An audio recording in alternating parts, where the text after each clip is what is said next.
knowing and our fifth session of Women and Men as Co-Wealth Creators. Welcome again to our speakers, Sunil Kumar, CS, and Prem Kumar, AS, and Thomas Welsh. I'm Angela Ellery, CEO of Regenesis, and I'm pleased to invite you, our listeners, to this vital conversation on co-action, the who, where, and when of women and men for growth. Today, we're not just talking about incremental change, we're redefining how we think about wealth, leadership, and co-creation. We're talking about reclaiming the original purpose of business and wealth. Historically, business was never just about financial gain.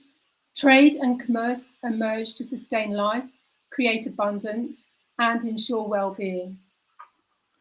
From barter systems fostering social cohesion to ancient civilizations using economic activity for public good, the true meaning of wealth was once far broader than today's narrow focus on profit maximization.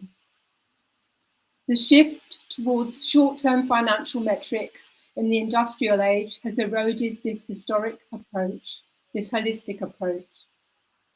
This has led to unsustainable business practices, economic instability, and widening inequality. The landscape of work and business has drastically changed over time, and now we're faced with new choices. We're at a crossroads, and we need to mindfully reconsider our new challenges and our future direction. The challenges ahead are not just about gender equality, they're about integrating all forms of intelligence, masculine and feminine, to restore the original purpose of wealth, creating the value for people, society, and the planet. If we are to create a more healthy, balanced, and prosperous future, we need a common agenda, not separate ones for men and women. The World Economic Forum has outlined the key skills required by 2030, just 5 years' time, for sustainable prosperity. The competencies apply equally to both genders. The key skills identified in a recent report by the World Economic Forum are AI and big data, technological literacy, creative thinking, resilience, leadership, talent management, and systems thinking, among others. Our work today must ensure that businesses, governments, and individuals build on these essential competencies.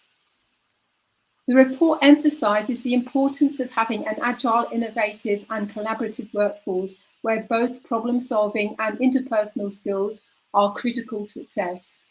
The future, our growth, involves both genders. It's time to refocus our efforts and act together for prosperity, wealth, and its original purpose.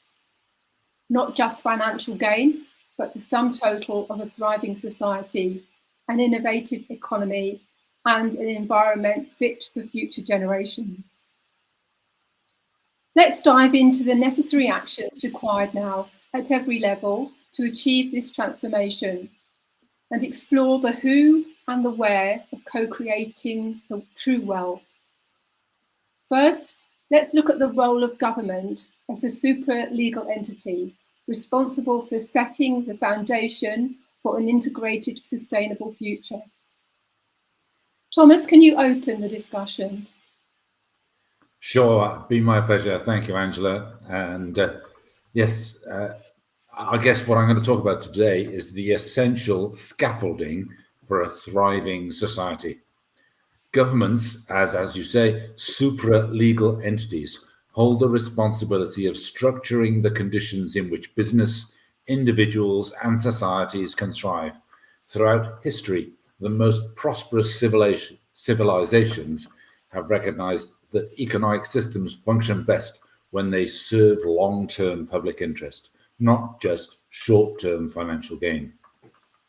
Policies must be designed to build skills fit for the future, ensure economic resilience, and enable co-creation between men and women. As you say, the World Economic Forum's future skill set is not just an academic exercise. It is, in fact, a blueprint for ensuring that our workforce, our business, and our governance models remain relevant. And here is the WF list. The diligent doesn't for men and women, or women and men, whichever way around you think about it, they're all equal. And that list is this: one, AI and big data; two, networks and cybersecurity; three, technological literacy; four, creative thinking; five, resilience, flexibility, and agility; six, curiosity and lifelong learning; seven, leadership and social influence; eight, talent management; nine, analytical thinking; 10, environmental stewardship; 11, systems thinking; and number 12, motivation and self awareness. Now, I'm sure you can see these apply equally to men and women. We can all acquire these skills. And where we gain is through the different perspectives, if you like, the different lenses that our male and female intelligence look through when addressing these skill areas.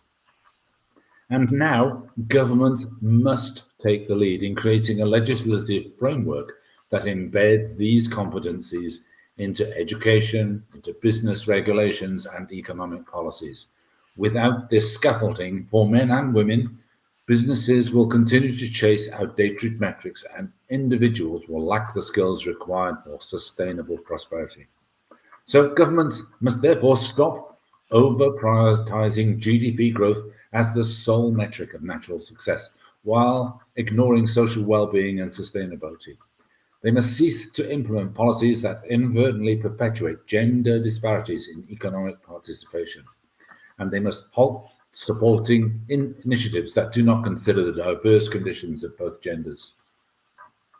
They must instead start implementing policies that mandate gender balanced leadership, future proofed education, and investment in technological and creative skills. It must apply equally. All of these core skills must be open to both genders, women and men.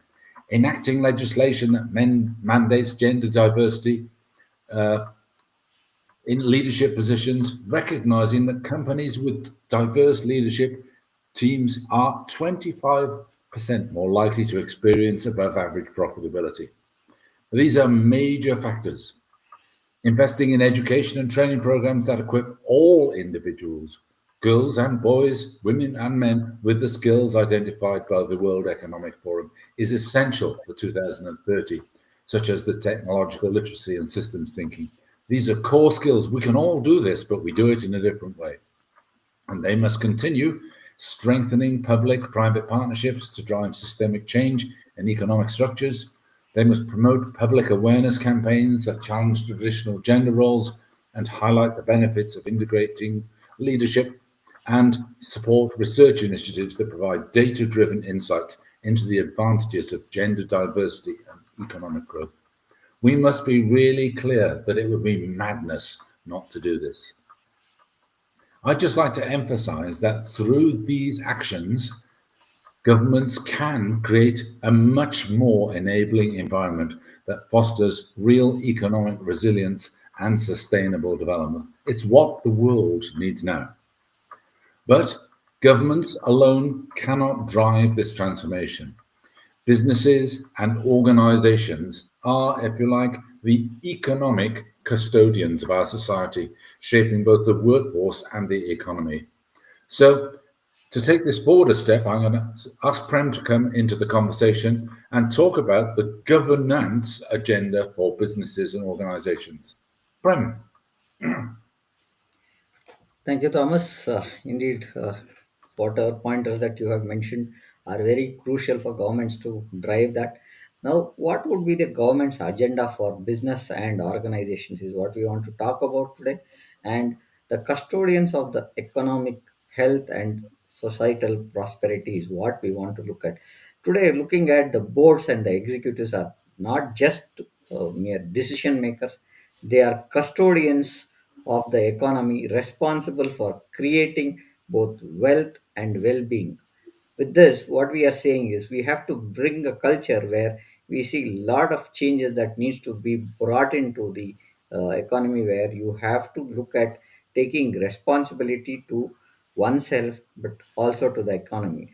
The historical role of business was to be providing a security infrastructure, and societal enrichment. However, in recent decades, companies have drifted away from this, focusing almost exclusively on the shareholders' profits and the expenses of the long-term sustainability that we are talking about. So, the focus is to look at how we can bring the organization thrive for longer, pulling down the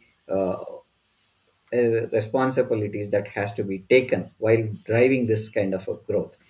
Research shows that businesses with gender balanced leadership integrate decision making and broader wealth creation strategies outperform their competitors.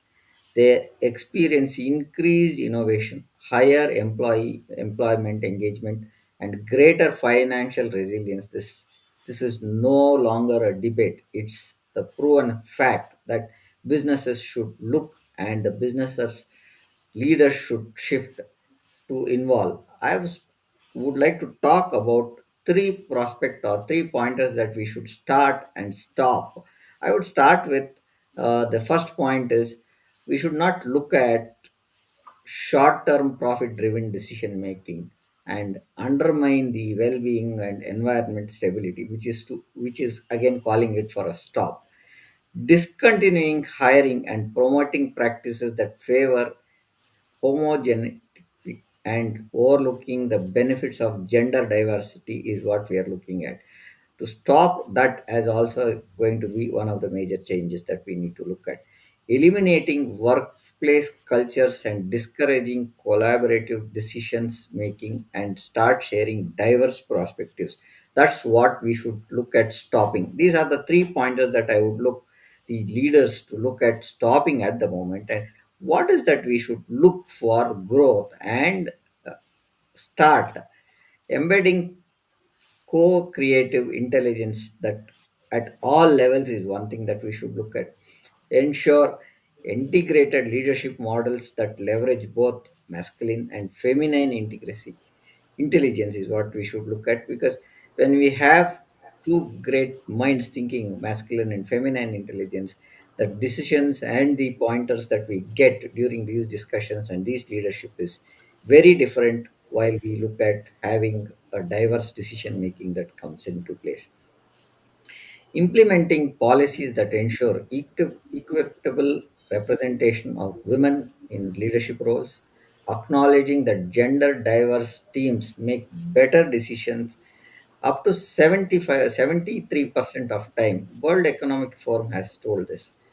Creating a mentorship program and sponsoring programs that support career advancement under presenting groups within the organization. That's the three points that we should start looking or start doing is what we should look at business leaders. Now, what should we do after we start something? So we should look at how do we continue this on a longer investment term, like sustainability of business strategies that align to technologies, advancement, and social needs. That is one thing that we should look. Next, the pointer that we should continue to look at is foster inclusive workplace cultures that value and leverage diverse viewpoints of innovation and problem solving. Every person who looks at a problem has a different perspective to tell us, right? But if you are having the leverage of diverse viewpoints, the pointers that you have is immense. I used to work for a large organization where we used to say in a boardroom where if four people are looking at, we collective experience of those four people could be around 80 years of experience. If each one is carrying about 20 years of experience, that is the leverage viewpoint that we look at, bringing that diverse viewpoints for innovation and problem solving. That is one thing we should continue regularly assessing and reporting on the diversity metrics to ensure transparency and accountability in progress towards integrated leadership is what also looking at. To look at the underscore that by adopting these measures, organizations can enhance their performance, innovation capacity, and societal impact. Of course, real change happens inside the organization where people, especially mean in leadership, must drive, shift outdated paradigms to integrate intelligence. Sunil, what needs to change at this individual level? Over to you, Sunil, to take your point. Thank you, Prem. I think we are discussing very, very important topic, and I will try to bring here with my experience that what are the role of responsible male leadership should be, and how to break the cycle of male-dominated decision making. The fact is that despite progress, organizations today remain largely male-dominated, and we have to accept this fact. The every organization is trying, every uh, government is trying, but the fact is still the organization is male dominated with masculine decision making structure. So that structure is in that way, and that is they are basically shaping the business strategy. And the assumption is this: how things work must be challenged. So those challenge is very, very important. Those thought process need to be challenged. Research also proves that business performance are better when men and women co-create solutions, because you are getting the different viewpoint. So this is very, very important that we should include those resources, those mindset, those thought process. And when you include that, then whatever strategy you will formulate, that will be better strategy. That will keep you, keep you differentiated in marketplace, keep you ahead from your competition. So inclusion of that is very, very important. Important. Then what I would like to assess it here, that for men leadership, there are three important things we want I want to discuss it here. What they have to stop doing, what they should start doing, and what they should continue whatever they are doing in better way for the benefit. So number one, as far as stop doings are, the first important thing I will say, that resisting structural changes and enable balanced leadership and ignoring the evidence that integration leads to better results. So they have to stop that bias. The second important thing, they must avoid unconscious biases and undermine the contribution of female colleagues. And this is not what we are talking. This is on the basis of World Economic Forum, and that point has been raised there. The third important is they should stop doing. They should refrain from dominating conversations and decision making process. And what is the result of that? Resulting in marginalizing diverse perspective. So if we men is dominating and they are not giving attention and opportunity to come the new perspective from the women, so in whole process you are missing that opportunity of good thought, opportunity missing the opportunity of good strategy which will come from there. So men leadership must stop doing this.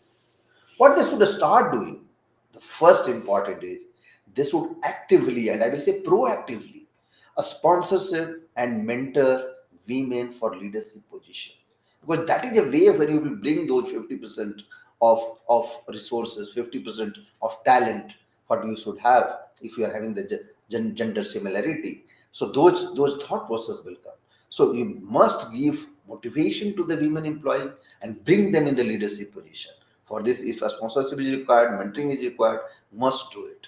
Actively advocate for a sponsoring qualified women for leadership position, and recognize that companies with gender diverse business units have at least 19% higher average quarterly net profit. And this is the data of Gallup.com. The third important is they should start encouraging and participating, encourage the women resources to participate in training program focused on unconscious bias and inclusive leadership to better understand and address personal and systematic biases. And that should be for all the employees. They should understand that if they are doing that, if they will start doing this, if they will start encouraging the person who is working below him, and they will give opportunity to women employee, then they will perform better. What they should continue, championing inclusive future focused business practices. And how that will come, if you are giving the equal opportunity to all.